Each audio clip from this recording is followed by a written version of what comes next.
Hello, everybody. This is Anne from The Easing Spirit. And what I want to talk about today is overcoming your fears. I think that a lot of things that we fear in life are what our belief system has told us we should fear. Or maybe even situations that we have been in where something has happened to us to make us afraid of something. One of my fears that has been ingrained in me since I was a very young child was the fear of needles. I think being held down when you're a kid and they're coming at you with the needle can make it very, very scary. And even as small as the fear of needles being, it was something that I was terrified of for the longest time. I couldn't even, every time I went anywhere to a doctor's office, or the whole thought that I was going to have to get blood drawn or get a shot or anything was terrifying to me. I remember when I was in pregnancy with my youngest son, I ended up having gestational diabetes.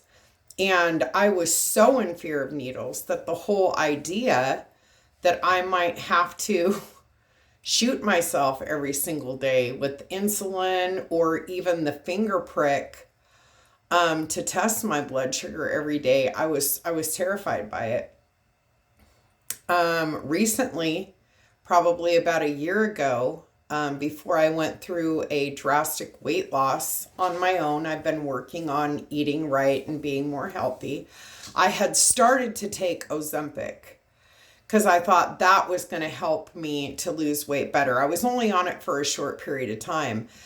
And the needle on that Ozempic pen is microscopically small. I mean, it probably as thick as a hair. It's so tiny.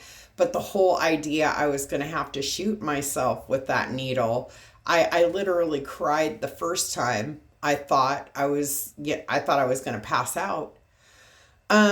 So being on this spiritual journey that I've recently started on, it's been a couple of years that I've been on it, but it's been really, really, really strong the last year of overcoming my fears, understanding my gifts as I come into them, all the different things that come along with the spiritual journey.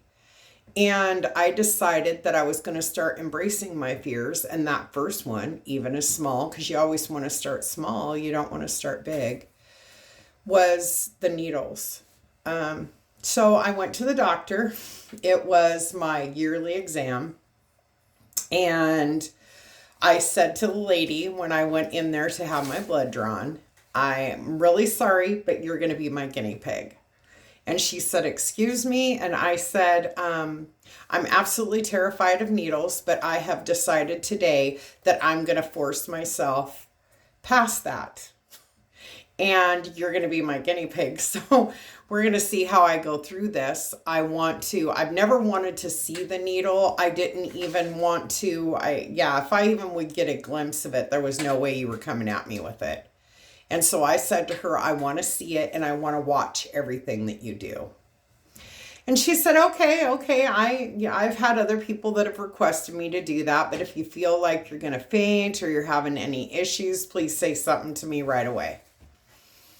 And she proceeded to get the needle out, the tubes and all of that. And I watched her put it in and I watched her draw my blood.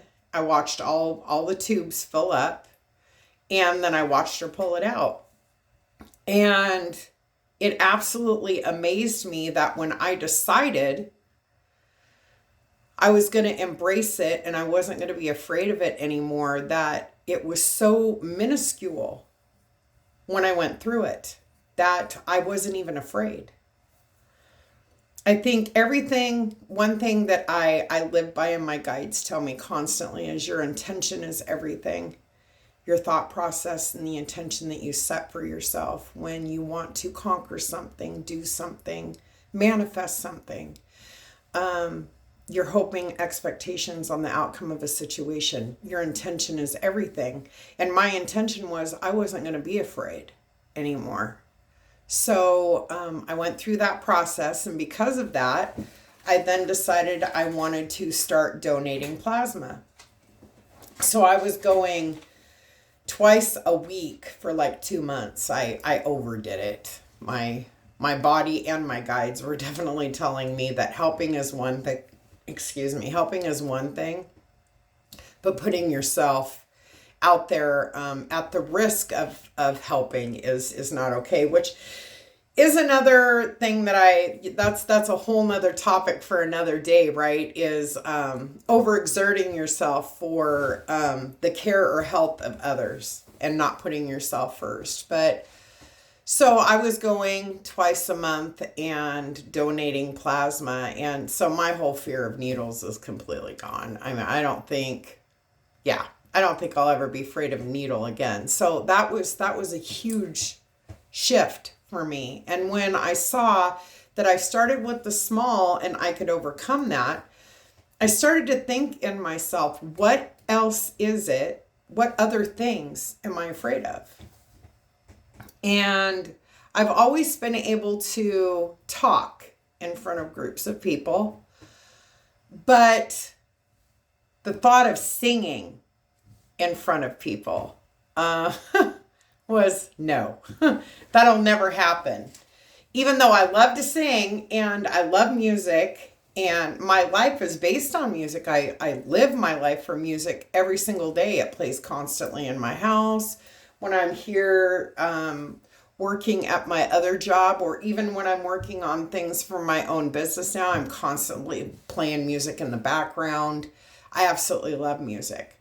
So I decided that I was going to overcome that. And first it was getting karaoke set up in my house and practicing, right? And doing that around my daughter, my son-in-law, my brother, my other son who lives here, and getting myself out of the shell there, right? And then it was moving on to going to my best friend's birthday at her house. It was a birthday dinner, and she had family that she invited over, and we decided to do karaoke. And so I sang there. And that got me more out of my shell. And then once I did those, few doing it at home in front of my family and then doing it in front of my friends, I thought, okay, now the next step is go to a public place and just do it in front of people I don't know.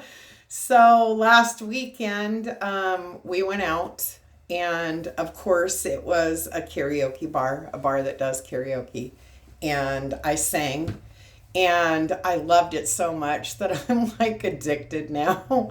I've been calling places to find out if there's karaoke bars that do it Monday through Sunday, every day of the week. Because I would absolutely love to go every night of the week and sing. So we have plans this weekend to go to another karaoke bar and go singing. So I've definitely overcame that fear. I don't have a fear anymore of being in front of people singing, speaking, or anything. And then the last fear that I have is the fear of heights. Now, with the fear of heights, I was never really in a situation. I mean, I remember when I was a kid, we used to climb up on top of the shed at my grandma's house and we would jump off. I mean, and it wasn't like it was just, 6 feet high. It was like 10, 12 feet in the air, and we'd run and jump off the side. And I climbed trees. I did all that stuff. But I do remember when I was like 10 or 11 years old, I was at the apartment complex of my auntie, my mom's best friend, but I call her my auntie. And she had caught me climbing around in one of the small trees on the complex, and she told me, don't do that, because if you fall and get hurt, that can be a liability to the apartment complex. Did I listen? No, I've always been hard-headed. So I just made sure I went farther down on the property where she couldn't see me, and I climbed another tree. And I got myself so high up there, and I was standing on a branch that I really had no business standing on because it could not hold my body weight. And it broke, and I fell probably 20 feet and hit flat on my back. And of course, all the branches I broke as I was falling were falling down and hitting me in my face and landing on top of me because I went quicker than they did.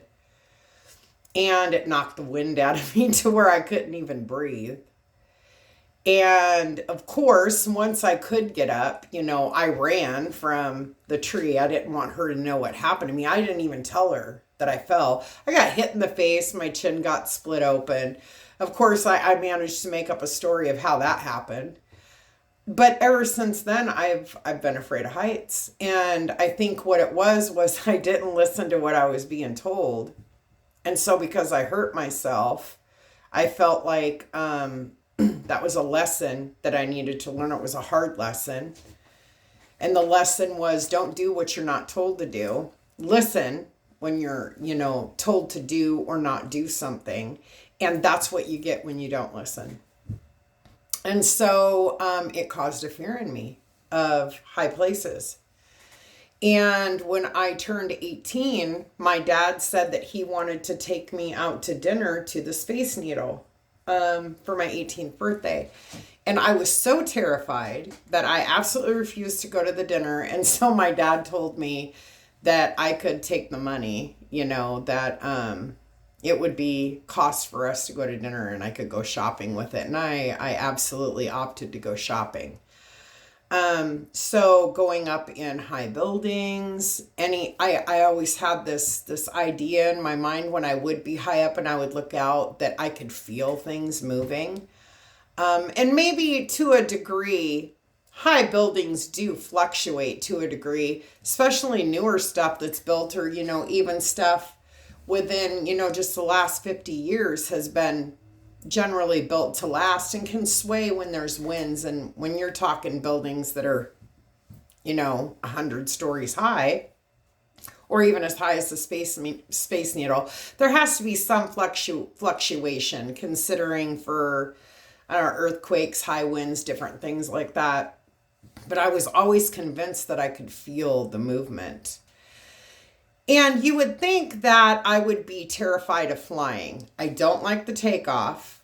And then being up there, once we're up there, for some reason it doesn't really bother me. I can look out. But when I asked my guides, probably about 9 or 10 months ago, what I needed to do to make a pivotal change, I was told that I had to go skydiving. And when that was said to me, I was like, get the F out of here. Of all the things in the world that I would be told that I absolutely have to do, why does it have to be the one thing that I'm the most afraid of? And it's not even so much the heights. And I realized this after I had the conversation with my guides. It's the control, right?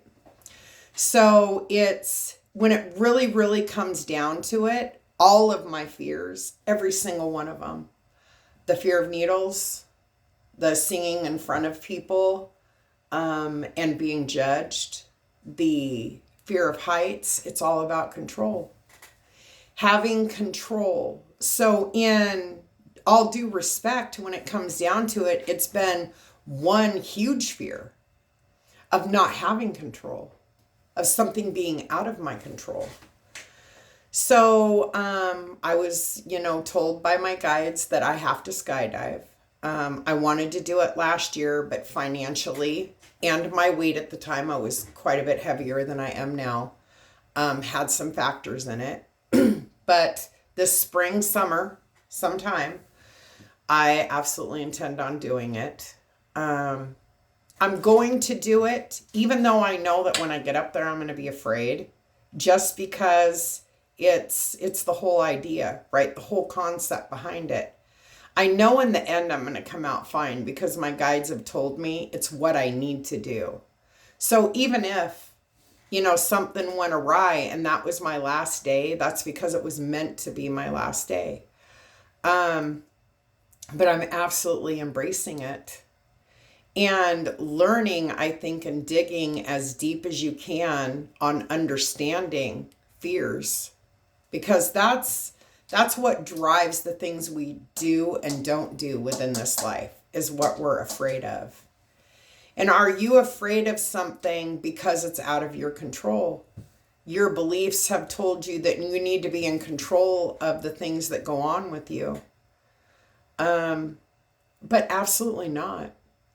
And the thing about it is there's nothing within this physical life or this physical existence that you could possibly do that would stop the path that you're supposed to be on. You can't stop it. You can avoid it and try to go around it.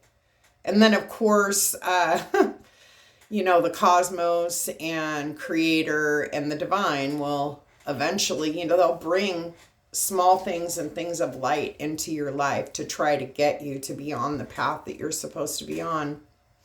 And if you don't listen after they bring light things and they try to bring it to you in a kind way as often as possible, then things get a little bit dark and you get the spiritual 2x4, and you're forced to change. You're either forced to change or you get deeper in a victim mentality and you talk about how, life is against you, which is not, that's not where you want to be within your mindset. If you want to live a healthy way, you definitely want to accept that if a 2x4 comes to you, it's because you weren't listening, right?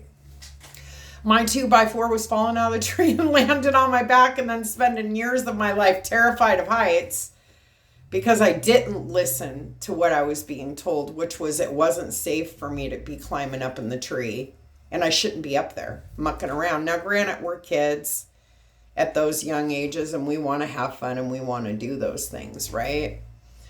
But also we have to learn from the other side of it of, yeah, sure, I shouldn't have been up in the tree. But also when I fell, I should not have then taken on a fear that was going to be debilitating for me for a large part of my life, right? Debilitating in the sense that I refused a dinner that, now that my dad's gone, that would have been a great memory to have with him, right? Because he's not here anymore. I would have been able to look back on that, remember that memory of him and I sharing that dinner, and that didn't happen because I didn't do it. It's not holding on to, I didn't do that, because we heal those things too. That's a whole nother topic for another day, is healing the things that you go through when you go through this life. But it's understanding where those fears come from, why you have them, why you're so afraid of it, what impact that fear has on your life. My thing is I don't want to be afraid of not having control, because in all due respect, the only thing I have control over is how I react to things or how I process stuff within my mind. Everything else, including the space around me, I have no control of. Anything could happen. A tree could fall on my house. You could walk out in the street and get hit by a car. Those are hard things to think about, but they're the absolute truth. I feel like, yeah, it's the absolute truth. In embracing that you have no control, your higher self knows everything, because your higher self isn't, time there's linear. It runs consecutively at all times, in all places, all at once. So your higher self already knows what you're going to do. Trying to give you, the little feedback along the way to wake you up and get you on the journey that you're supposed to be in to live your authentic existence. And I believe that tackling our fears is just one of those things that brings us closer to our higher purpose and understanding what it is that we're supposed to get from living this life of duality, of right and wrong, good and bad, fear and not fear, right? So I don't know if that resonates with anybody or if anybody got anything from that. This being, my first video that I'm going to post to YouTube, and continuing to do one each day, I think is not only going to help me on my spiritual journey, but hopefully help somebody else. Even if they're not on a spiritual journey, just help you in life in general, right?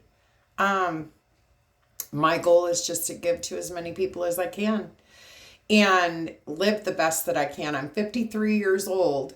And I feel like I'm 53 years young because my life has really just started to be as truly authentic as it can be. So stay tuned. I will more than likely have a video every day. And as it ramps up, I'll probably do more than one a day. But my thing is I just let me help you step into your power.